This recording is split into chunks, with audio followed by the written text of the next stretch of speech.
एक राजकुमार जिसके पास था वैभव, ऐश्वर्य और सत्ता, लेकिन उसने सब कुछ त्याग दिया सिर्फ एक सवाल के उत्तर की तलाश में। दुख क्यों है और इससे मुक्ति कैसे मिले? यही राजकुमार आगे चलकर कहलाया महात्मा बुद्ध। उन्होंने न केवल स्वयं के लिए सत्य को जाना, बल्कि पूरी दुनिया को दिखाया ज्ञान, ध्यान और करुणा का मार्ग।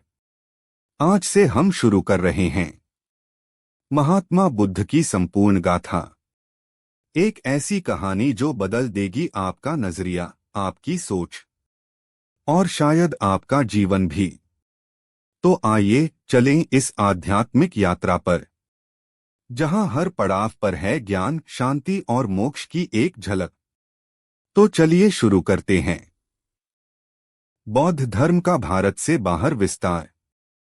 महात्मा बुद्ध के निर्वाण के बाद उनके अनुयायियों ने उनके संदेश को फैलाना शुरू किया।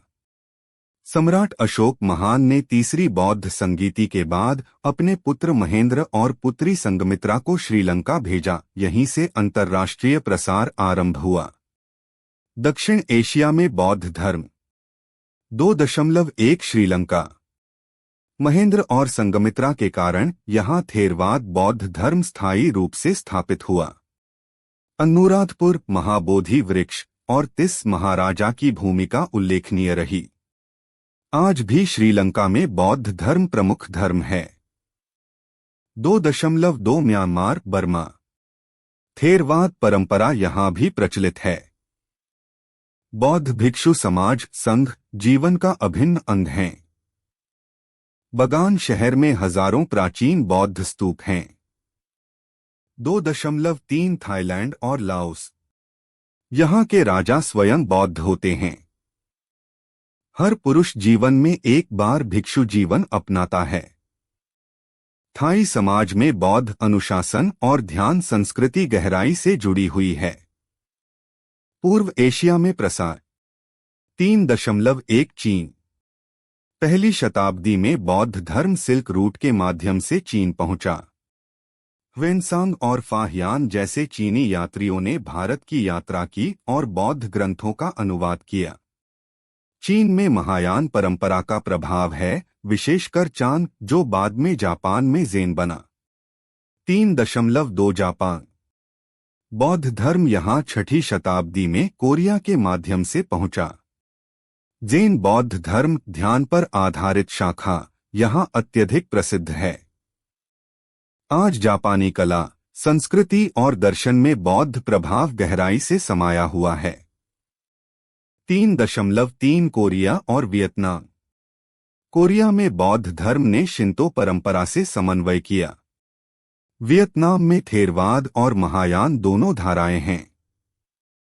मध्य एशिया और तिब्बत में बौद्ध धर्म 4.1 तिब्बत।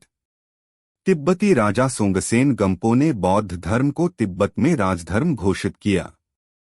यहाँ वज्रयान बौद्ध धर्म की स्थापना हुई। दलाई लामा इस परंपरा के आध्यात्मिक प्रमुख हैं। तिब्बती बौद्ध धर्म ध्यान, तंत्र और करुणा की विशेष परंपराओं से समृद्ध है। 4.2 मंगोलिया और नेपाल। मंगोल शासक कुबली खान ने बौद्ध धर्म को बढ़ावा दिया। नेपाल में बुद्ध का जन्मस्थान लुम्बिनी है और यहाँ थेरवाद व वज्रयान दोनों प्रभाव हैं। यूरोप और अमेरिका में बौद्ध प्रभाव। 19वीं शताब्दी में जब पश्चिमी विद्वान भारत आए, तब उन्होंने बौद्ध ग्रंथों का अनुवाद किया। Max Muller, T.W. रीस डेविड्स आदि ने पाली साहित्य पर कार्य किया। 20वीं सदी में ध्यान, विपश्यना और ज़ेन के कारण अमेरिका और यूरोप में बौद्ध धर्म लोकप्रिय हुआ। 5.1 ज़ेन और पश्चिम। ज़ेन ध्यान, सरलता और आत्मानुशासन ने पश्चिमी युवाओं को आकर्षित किया। कई विश्वविद्यालयों में बौद्ध अध्ययन विषय बन गया। 5.2 ध्यान और मानसिक स्वास्थ्य। आज बौद्ध ध्यान पद्धतियां जैसे माइंडफुलनेस मेडिटेशन अमेरिका, ब्रिटेन और यूरोप के अस्पतालों, स्कूलों और जेलों में अपनाई जाती हैं। वैज्ञानिक शोधों से यह सिद्ध हुआ है कि ध्यान अवसाद, तनाव और चिंता को घटाता है। भारत में बौद्ध धर्म की पुनर्प्राप्ति। मध्यकाल में भारत में बौद्ध धर्म लगभग लुप्त हो गया था। स्वामी विवेकानंद, अश्वघोष और बाद में डॉक्टर भीमराव अंबेडकर के प्रयासों से बौद्ध धर्म पुनः भारत में लौटा। डॉक्टर अंबेडकर ने 1956 में लाखों अनुयायियों के साथ बौद्ध धर्म ग्रहण किया। आज नव्यान बौद्ध धर्म महाराष्ट्र, मध्य प्रदेश, उत्तर प्रदेश आदि राज्यों में लोकप्रिय है। बौद्ध धर्म एक वैश्विक धर्म। बौद्ध धर्म आज लगभग 50 से अधिक देशों में फैला हुआ है। इसकी शिक्षाएं जाति, लिंग, वर्ग से परे मानवता, करुणा और ध्यान पर आधारित हैं। यूनेस्को ने बुद्ध से जुड़े अनेक स्थलों को विश्व धरोहर घोषित किया है। बौद्ध धर्म के प्रमुख वैश्विक संगठन: the world fellowship of Buddhists, international Buddhist confederation, Vipassana research institute, Fo Guangshan Taiwan आधारित संस्था, Tibetan Buddhist centres, Dalai Lama द्वारा स्थापित निष्कर्ष। बौद्ध धर्म एक सीमाओं में बंधा धर्म नहीं, बल्कि वैश्विक मानवता की भाषा है। बुद्ध का मार्ग ध्यान, करुणा और जागरूकता का मार्ग है, जो आज भी संसार के कोने कोने में लोगों को आत्मशांति और संतुलन की ओर प्रेरित करता है। यह स्पष्ट है कि महात्मा बुद्ध की शिक्षाएं केवल भारत नहीं, बल्कि संपूर्ण विश्व की धरोहर हैं। महात्मा बुद्ध के ज्ञान प्राप्त करने के पश्चात उन्होंने एक संघ की स्थापना की, जिसे संघ या संघ कहा गया। इस संघ में हजारों भिक्षु और भिक्षुणियां थीं, परंतु कुछ शिष्य विशेष रूप से बौद्ध धर्म के स्तंभ बने। इन शिष्यों ने न केवल बुद्ध के संदेश को समझा, बल्कि उसे जनवरी से जनवरी तक पहुंचाया। सारिपुत्र, शरिपुत्र। सारिपुत्र को बुद्ध का बुद्धिमानतम शिष्य माना जाता है। उनका जन्म मगध के उपटीठ गांव में हुआ था। वे प्रारंभ में संजय बेलट्ठिपुत्र के शिष्य थे, बाद में असंख्य तर्कों और चर्चाओं के पश्चात बुद्ध के शिष्य बने। वे धम्म धर्म के गहरे ज्ञान के लिए प्रसिद्ध थे। बुद्ध ने उन्हें धम्म प्रचार का विशेष कार्य सौंपा। योगदान: संघ में अनुशासन और व्यवस्था बनाए रखने में प्रमुख भूमिका। कई उपदेश और सूत्रों का प्रचार प्रसार। उनका निधन बुद्ध के निर्वाण से कुछ दिन पहले हुआ। महामौगलायन, महामोगलाना। वे सारिपुत्र के बचपन के मित्र थे और साथ ही बुद्ध के शिष्य बने। उन्हें अद्भुत चमत्कारी शक्तियों इद्धि में प्रवीण माना जाता था। वे ध्यान और मानसिक शक्तियों के लिए प्रसिद्ध थे। योगदान: ध्यान की गहन विधियों का प्रचार। भिक्षुओं के बीच आत्मशुद्धि का संदेश फैलाया। उनकी मृत्यु हिंसा द्वारा हुई, जिसे उन्होंने सहनशीलता से स्वीकार किया। आनंद नंदा। बुद्ध के चचेरे भाई और उनके व्यक्तिगत सेवक। 25 वर्षों तक बुद्ध की सेवा की। वे अत्यंत मेधावी, विनम्र और स्मरण शक्ति वाले थे। उन्होंने बुद्ध के अधिकांश प्रवचनों को कंठस्थ किया।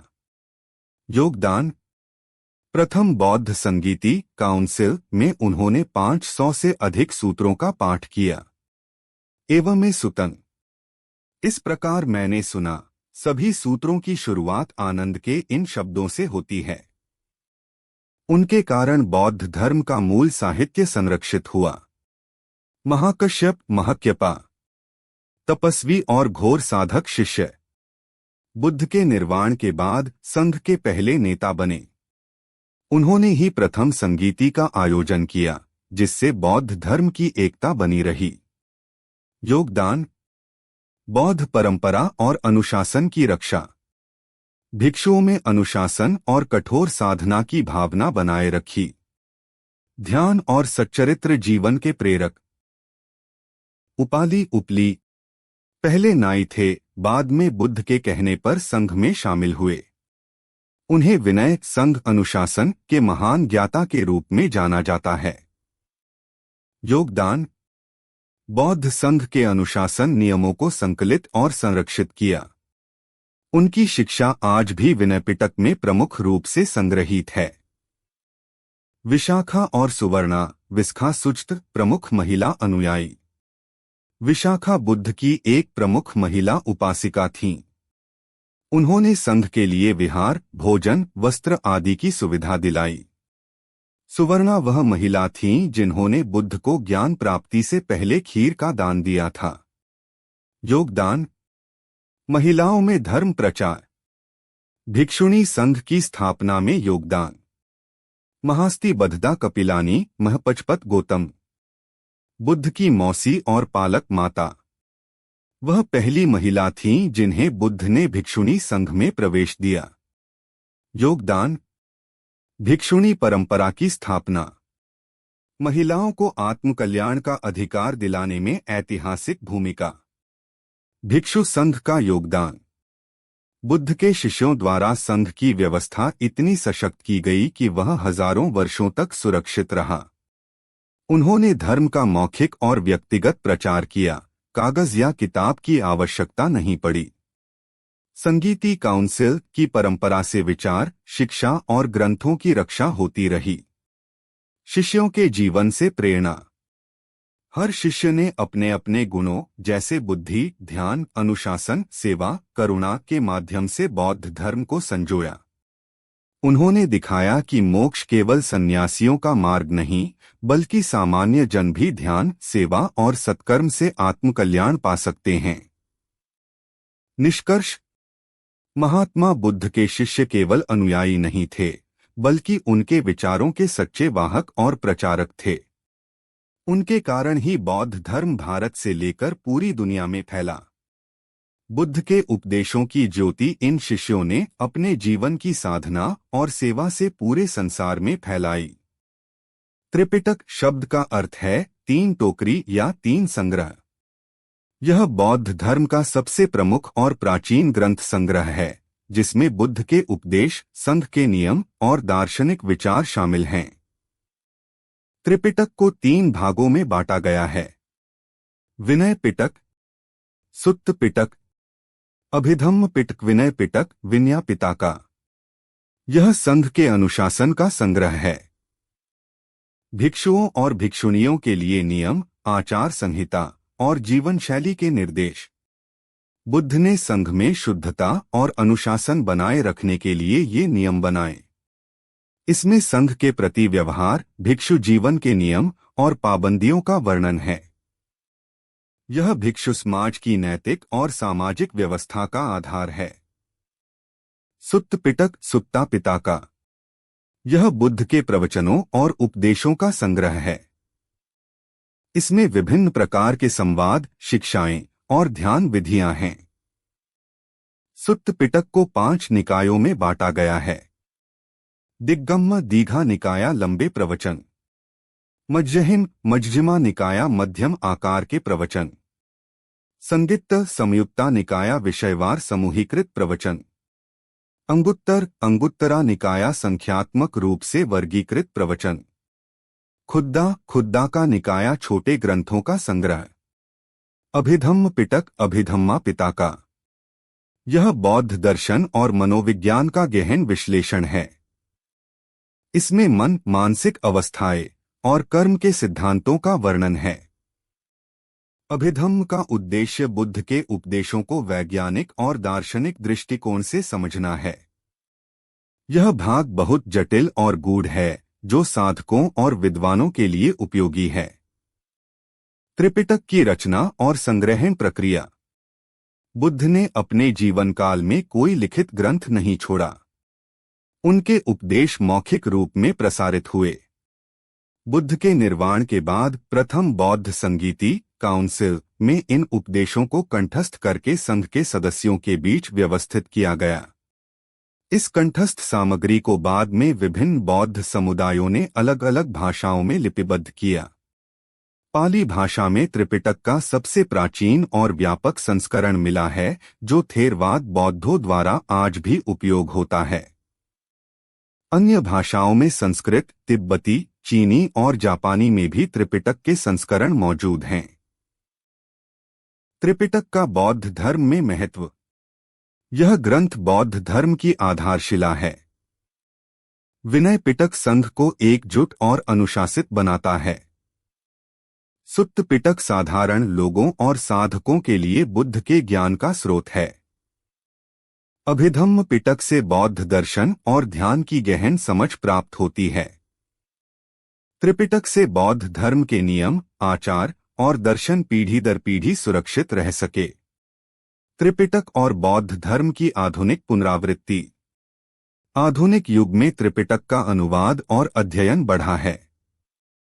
विश्वविद्यालयों और शोध संस्थानों में बौद्ध अध्ययन केंद्र बने हैं। डिजिटल युग में त्रिपिटक के पाठ ऑनलाइन उपलब्ध हैं, जिससे वैश्विक स्तर पर बौद्ध दर्शन का प्रचार हुआ। ध्यान, मनोविज्ञान और नैतिकता के क्षेत्र में त्रिपिटक की शिक्षाएं आज भी प्रासंगिक हैं। निष्कर्ष: त्रिपिटक महात्मा बुद्ध की शिक्षाओं का अमूल्य निधि है। यह न केवल एक धार्मिक ग्रंथ है, बल्कि मानव जीवन के आध्यात्मिक, नैतिक और दार्शनिक प्रश्नों का समाधान प्रस्तुत करता है। इस ग्रंथ संग्रह के कारण ही बौद्ध धर्म आज भी विश्व के अनेक देशों में जीवंत और प्रभावशाली है। इसलिए त्रिपिटक को बौद्ध धर्म का हृदय कहा जाता है। दोस्तों, यह थी महात्मा बुद्ध की प्रेरणादायक कहानी, जो हमें सिखाती है कि जीवन में शांति, करुणा और सही मार्गदर्शन कितना जरूरी है। अगर आपको यह वीडियो पसंद आया हो तो इसे लाइक और शेयर जरूर करें। ऐसे ही और रोचक और ज्ञानवर्धक कहानियों के लिए हमारे चैनल को सब्सक्राइब करना न भूलें। आपकी जिंदगी में भी बुद्ध के संदेश से शांति और सुख का संचार हो, यही मेरी शुभकामना है। धन्यवाद। फिर मिलेंगे एक नई कहानी के साथ। जय बुद्ध, जय भारत।